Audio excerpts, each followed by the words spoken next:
Hello guys, welcome to relate chemistry. I hope all of you are doing well. So friend, इस video में हम लोग discuss करने वाले हैं जी types of vibrations and vibrational modes के बारे में। तो ये जो types of vibrations and vibrational modes है दोस्तों, ये हमें आईआर स्पेक्ट्रोस्कोपी में पढ़ना क्यों जरूरी है, क्या इसके इंपॉर्टेंस है, हम लोग इस वीडियो में इसी चीज़ को डिस्कस करेंगे। तो ये जो टाइप्स ऑफ वाइब्रेशन है दोस्तों, इसका सीधा असर हमारे आईआर स्पेक्ट्रम पर पड़ता है, इसलिए इसे पढ़ना जरूरी है, इसे समझना जरूरी है। आईआर स्पेक्ट्रम में पड़ता है कैसे, तो देखिए इसके दो टाइप्स होते हैं मेनली वाइब्रेशन जो होते हैं हमारे मॉलिक्यूल में, है ना। क्योंकि आईआर जो रेडिएशन होता है जब हमारे मेटल में फॉल होता है तो मॉलिक्यूल के जो एटम हैं उनमें इस तरीके से वाइब्रेशन होते हैं। तो ये वाइब्रेशन कितने टाइप्स के होते हैं ना, तो मेनली दो टाइप के होते हैं, एक स्ट्रेचिंग और दूसरा है बेंडिंग। स्ट्रेचिंग मतलब ये बॉन्ड जो है वो इस तरीके से हम लोग स्ट्रेच कर सकते हैं ना, इस बॉन्ड को हम लोग इस तरीके से स्ट्रेच कर सकते हैं ना जी, इस तरीके से। और दूसरा है बेंडिंग, इस तरीके से हम लोग इसे बेंड कर सकते हैं जी, जो बॉन्ड है उसको हम लोग इस तरीके से बेंड कर सकते हैं, इस तरीके से मोड़ सकते हैं ना। तो ये हो गया स्ट्रेचिंग और एक हो गया हमारा बेंडिंग। तो इसके आई आर स्पेक्ट्रम में किस तरीके से ये इफेक्ट करता है, ये जो हमारा वाइब्रेशन है उसको हम लोग देखते हैं। तो जो ओ एच स्ट्रेचिंग है जी, है ना, यानी कि ऑक्सीजन एंड हाइड्रोजन के बीच में स्ट्रेचिंग है, उसका जो पीक है वो ब्रॉड मिलता है। या फिर सी एच है, उसका इस तरीके से शार्प मिलता है। तो इस तरीके से डिफरेंट डिफरेंट स्ट्रेचिंग या बेंडिंग होता है, उसका सीधा असर हमारे जो सिग्नल मिलना रहता है आई आर स्पेक्ट्रम उसके जो क्या कहना चाहिए ब्रॉडनिंग पे पड़ता है, इस तरीके से ब्रॉडनिंग में पड़ता है ना। उसकी चौड़ाई ज़्यादा हो जाता है, किसी का शार्प हो जाता है, इस तरीके से जो पिक मिलता है वो। तो इसका सीधा असर हमारे आई आर स्पेक्ट्रम में मिलता है। और ये जो बेंडिंग स्ट्रेचिंग है या वाइब्रेशन है, सॉरी बेंडिंग वाइब्रेशन है, ये हमें फिंगरप्रिंट रीजन की तरफ ज़्यादा देखने को मिलता है। जैसे कि हमारा जो ये वाइब्रेशन स्पेक्ट्रम है, तो कुछ इस तरीके से दोस्तों हमारा हम आई आर स्पेक्ट्रम होता है। जो हमारा 4000 टू 1500 तक का जो रीजन रहता है वो हमारा फंक्शनल ग्रुप रीजन कहलाता है। और जो हमारा 1500 टू अराउंड 100 तक जो रीजन रहता है वो हमारा फिंगरप्रिंट रीजन कहलाता है। और एक चीज़ और दोस्तों, एक इम्पॉर्टेंट चीज़ है कि जो हमारा बेंडिंग वाइब्रेशन है ना, बेंडिंग जो वाइब्रेशन है वो हमें फिंगरप्रिंट रीजन की तरफ हमें ज़्यादा देखने को मिलता है एज़ कम्पेयर टू स्ट्रेचिंग, है ना। तो ये चीज़ ये आप लोग याद रखेंगे, ये इंपॉर्टेंट है ना। तो इस तरीके से जो हमारा वाइब्रेशन है ये हमारे आई आर स्पेक्ट्रम को अफेक्ट करता है दोस्तों। इस तरीके से जो वाइब्रेशन है उसका असर सीधा हमारे जो स्पेक्ट्रम है उस पर पड़ता है जी, उसके बेस में हमें इस तरीके से आई आर स्पेक्ट्रम मिलता है, राइट। अब इसके बाद हम लोग देख लेते हैं दोस्तों इन वाइब्रेशन के सब टाइप्स को। तो देखिए जो स्ट्रेचिंग जो होता है दोस्तों, ये दो प्रकार के होता है, एक सिमेट्रिक स्ट्रेचिंग या सिमेट्रिक वाइब्रेशन, और सेकंड है एसिमेट्रिक स्ट्रेचिंग वाइब्रेशन। तो ये सिमेट्रिक वाइब्रेशन किस तरीके से होता है, जैसे कि ये हमारा मॉलिक्यूल है, जैसे कि यहाँ पर देखिए ये हमारा मॉलिक्यूल है। तो अगर मैं इस दोनों बॉन्ड को सेम डिस्टेंस में, है ना, इस तरीके से खींचूं एक साथ, तो ये होता है हमारा दोस्तों सिमेट्रिक स्ट्रेचिंग। अगर मैं एसिमेट्रिक स्ट्रेचिंग वाइब्रेशन का बात करूं तो मैं इस तरीके से खींच सकता हूं इस बॉन्ड को, एक को ज़्यादा और एक को कम। तो ये होता है हमारा दोस्तों एसिमेट्रिक स्ट्रेचिंग होता है जी, राइट। अब बात करें बेंडिंग का, तो ये भी दो प्रकार का होता है, एक होता है इन प्लेन बेंडिंग और दूसरा होता है out of the plane bending. इसमें होता है हमारा इन प्लेन बेंडिंग में सीजरिंग एंड रॉकिंग। तो ये आपकी स्क्रीन पर आ रहा होगा, इस तरीके से हम लोग सीजरिंग एंड रॉकिंग जो वाइब्रेशन है वो होता है दोस्तों। Scissoring bending vibration and rocking bending vibration इस तरीके से होता है जी। अब सेकंड है, इसमें है out of the plane bending, तो इसमें होता है वेगिंग एंड ट्विस्टिंग। तो ये भी इस तरीके से होता है, ये होता है हमारा वेगिंग, इस तरीके से इसमें देखने को मिलता है। और ट्विस्टिंग में हमें इस तरीके से जो वाइब्रेशन है वो हमें मॉलिक्यूल में देखने को मिलता है जी, राइट। आई होप ये वाइब्रेशन आप लोगों को समझ में आया होगा कि स्ट्रेचिंग वाइब्रेशन क्या होता है, बेंडिंग वाइब्रेशन क्या होता है, और इसके टाइप्स आप लोगों को समझ आया होगा कि मॉलिक्यूल इतने टाइप के वाइब्रेशन ये शो कर सकता है ना। उसके बाद देखिए वाइब्रेशन मोड्स, तो ये क्या चीज़ है उसको देखिए। तो ये जो वाइब्रेशनल मोड्स है दोस्तों, इसका क्या यूज़ है होता है आईआर स्पेक्ट्रोस्कोपी में। तो ये जो वाइब्रेशनल मोड्स है दोस्तों, इसके जरिए से हम लोग मॉलिक्यूल में कितनी वाइब्रेशन पॉसिबल है ये चीज़ हम लोग निकाल सकते हैं दोस्तों। और लीनियर मॉलिक्यूल में भी अलग से निकाल सकते हैं और नॉन लीनियर मॉलिक्यूल में भी अलग से निकाल सकते हैं। इसके लिए एक फॉर्मूला होता है। लीनियर मॉलिक्यूल में अगर टोटल वाइब्रेशन कितने हैं वो हमें निकालना है, कितने उसमें स्ट्रेचिंग वाइब्रेशन हो रहा है, कितने उसमें बेंडिंग, तो हम लोग इस फॉर्मूले के जरिए से निकाल सकते हैं 3n-5। और नॉन लीनियर मॉलिक्यूल के हम लोग 3n-6 इस तरीके से हम लोग निकाल सकते हैं इस फॉर्मूले के जरिए से। जैसे कि यहाँ पर देखिए, और यहाँ पर n इज इक्वल टू होता है total number of atom in molecule, है ना, कितने एटम प्रेजेंट है हमारे मॉलिक्यूल में हम लोग, वो होता है हमारा n। तो नॉन लीनियर मॉलिक्यूल के लिए हम लोग किस तरीके से निकाल सकते हैं, उसमें कितने वाइब्रेशन पॉसिबल है। तो देखिए यहाँ पर मैं सिंपल सा H2O का एग्जांपल ले रहा हूँ, राइट। तो इसमें टोटल नंबर ऑफ एटम कितने हैं जी, 2 हाइड्रोजन और 1 ऑक्सीजन, तो टोटल नंबर ऑफ एटम कितने हुए, 3 है ना। तो n इज इक्वल टू क्या हो गया, 3 है ना। यहाँ पर है 3 पहले से है, और n इज इक्वल टू क्या है, 3 इंटू 3 माइनस 6 है ना। तो ये हो गया हमारा 9 माइनस 6 इज इक्वल टू 3 है ना। तो हमारे H2O में कितने वाइब्रेशन पॉसिबल है, 3 है ना।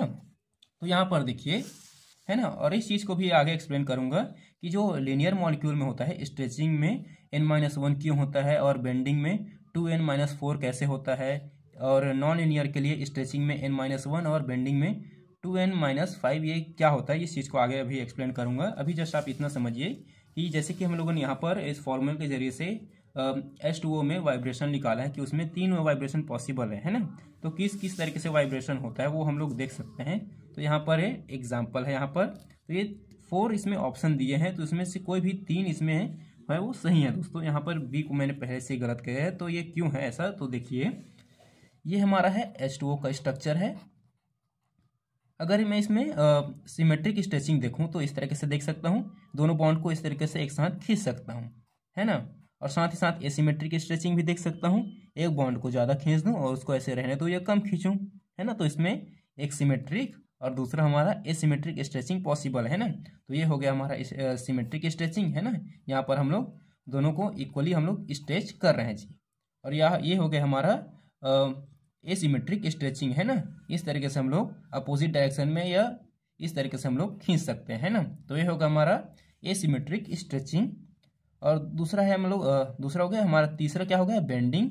तो ये हो गया हमारा बेंडिंग, हम लोग इस तरीके से हाइड्रोजन को इस तरीके से बेंड कर सकते हैं जी, इस तरीके से है ना, इस तरीके से हम लोग बेंड कर सकते हैं। तो ये हमारा A, C और D हमारा सही है, और B क्यों सही नहीं है, क्योंकि आप देखिए ना सभी को हम लोग इसी डायरेक्शन में इस तरीके से एक साथ सभी को इस तरीके से स्ट्रेच कर रहे हैं, ऊपर ही सब लोग डायरेक्शन है, सभी का डायरेक्शन है, तो उसमें वाइब्रेशन हो रहा है क्या, नहीं। तीनों की तीनों एटम इस तरीके से ऊपर डायरेक्शन में इस तरीके से जा बस रहे हैं, इसमें वाइब्रेशन कुछ नहीं हो रहा है। तो ये हमारा बी जो है वो इनकरेक्ट है जी, राइट। और यहाँ पर मैंने बात किया था स्ट्रेचिंग n-1 ये क्या चीज़ होता है। तो देखिए यहाँ पर थोड़ा सा एक्सप्लेन कर रहा हूँ। H2O जो है वो नॉन लीनियर मॉलिक्यूल है, और इसमें हम लोगों ने देखा इस फॉर्मूले के जैसे 3n-6, तो टोटल कितना है हमारा वाइब्रेशन 3 है ना। तो इसमें स्ट्रेचिंग कितने हैं और बेंडिंग कितने हैं वो हम लोग कैसे निकाल सकते हैं, इस फॉर्मूले के जरिए से निकाल सकते हैं। तो देखिए यहाँ पर स्ट्रेचिंग जो है हम उसको देखने के लिए कितने में स्ट्रेचिंग पॉसिबल है। तो देखिए n-1 किए तो कितना आया, 3-1 है ना। आंसर कितना है जी वाइब्रेशन का, 3। तो यहाँ पर कितना हो गया हमारा स्ट्रेचिंग पॉसिबल है, 2 है ना, एक एसिमेट्रिक और दूसरा है हमारा सिमेट्रिक वाइब्रेशन है ना। और इसमें बेंडिंग कितने पॉसिबल है, 2n-5 की इस तरीके से हम लोग फॉर्मूला लिए, और उसके बाद यहाँ पर हम लोगों ने वैल्यू रख दिया, तो हमारा आंसर कितना है, 1 है ना। तो इसमें एक बेंडिंग और 2 स्ट्रेचिंग वाइब्रेशन इसमें पॉसिबल है H2O के केस में जी, राइट। तो यही इसका मतलब है। और अगर हम लोग लीनियर मॉलिक्यूल के लिए देखें तो इस तरीके से हम लोग देख सकते हैं कि उसमें कितने स्ट्रेचिंग और कितने बेंडिंग उसमें वाइब्रेशन हो सकते हैं, जो टोटल वाइब्रेशन है मॉलिक्यूल में उसमें, है ना। उसके बाद देखिए CO2 का एग्जाम्पल देखिए यहाँ पर। तो जो हमारा CO2 है दोस्तों वो हमारा लीनियर मॉलिक्यूल है ना। जो हमारा CO2 है वो लीनियर मॉलिक्यूल है। तो लीनियर मॉलिक्यूल के लिए हम लोग कौन सा फॉर्मूला यूज़ करते हैं, 3n-5 फार्मूला हम लोग यूज़ करते हैं, जहाँ पर n जो होता है वो टोटल नंबर ऑफ एटम होता है जी। तो इसमें टोटल नंबर ऑफ एटम कितने हैं, 3 है ना। तो यहाँ पर 3 है ना, 3 है। उसके बाद यहाँ पर 3 इंटू 3 कितना हो गया, ये 9 हो गया, 9-5 इज इक्वल टू 4 यहाँ पर। तो इसमें कितने वाइब्रेशन या मोड्स इसमें पॉसिबल होते हैं CO2 में, 4 इसमें वाइब्रेशन या मोड्स इसमें पॉसिबल है CO2 में, है ना, जो कि लीनियर मॉलिक्यूल है। अब लेकिन यहाँ पर एक ट्विस्ट है कि यहाँ पर जो टोटल नंबर ऑफ वाइब्रेशन है या एक्टिव वाइब्रेशन है वो होता है दोस्तों 3, जो एक होता है वो इनएक्टिव होता है। वो कैसे, तो देखिए यहाँ पर, देखिए यहाँ पर ये लीनियर मॉलिक्यूल है, और यहाँ पर स्ट्रेचिंग के लिए हम लोग यूज़ करते हैं n-1 है ना। तो n-1 यूज़ किए तो यहाँ पर टोटल आया 2 है ना। तो इसमें सिमेट्रिक एंड एसिमेट्रिक इसमें स्ट्रेचिंग पॉसिबल है जी, राइट। लेकिन जो इस सिमेट्रिक वाइब्रेशन होता है वो इनएक्टिव होता है। वो क्यों होता है, तो देखिए अगर मैं इसे भी है ना इस बॉन्ड को मैं इस डायरेक्शन में खींचूं और इस बॉन्ड को भी इस डायरेक्शन में खींचो, है ना। यहाँ पर सिमेट्रिक वाइब्रेशन हो रहा है क्योंकि अब दोनों इक्वल एंड अपोजिट डायरेक्शन में इस तरीके से खींच रहा हूँ, तो इसका नेट डाइपोल मोमेंट क्या होगा जी, जीरो, है ना, क्योंकि इसका बीच का डिस्टेंस क्या है, आर है, इसका भी डिस्टेंस क्या है, इन दोनों के बीच का डिस्टेंस आर है ना, दोनों का डिस्टेंस जो है सेम है, तो equal and opposite and distance same है, इसलिए इसका जो नेट डाइपोल मोमेंट होता है वो जीरो हो जाता है जी, है ना। अगर नेट डाइपोल मोमेंट है यानी कि डाइपोल मोमेंट ही इसमें जनरेट नहीं हो रहा है, तो इसमें ये आई आर स्पेक्ट्रा हमें कैसे देगा जी, ये इसमें वाइब्रेशन कैसे पॉसिबल हो सकता है ना। तो जो हमारा सिमेट्रिक जो स्ट्रेचिंग होता है वो इनएक्टिव होता है, राइट, और जो हमारा एसिमेट्रिक स्ट्रेचिंग होता है वो हमारा एक्टिव होता है, क्योंकि मैं इस बॉन्ड को ही खींच रहा हूँ और इस बॉन्ड को वैसे के वैसे या इस तरीके से कम खींच रहा हूँ, तो इसका बीच का डिस्टेंस आर है और इसके बीच का डिस्टेंस आर डैश है, तो इस तरीके से इसमें डाइपोल मोमेंट प्रेजेंट होता है और जो एसिमेट्रिक स्ट्रेचिंग है वो इसमें पॉसिबल या एक्टिव होता है जी, राइट। तो इसमें टोटल एक्टिव वाइब्रेशन या मोड्स कितने होते हैं, 3 होते हैं, ये याद रखिएगा। टोटल 4 होते हैं, लेकिन एक्टिव का अगर हम लोग को बात करें तो वो 3 होता है, राइट।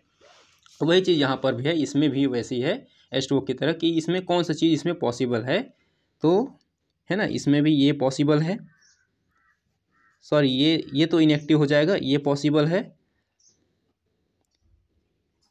तो इसमें से ये दोनों एक्टिव हो जाएगा और ये इनएक्टिव, है ना, ये चीज़ आप लोग याद रखेंगे।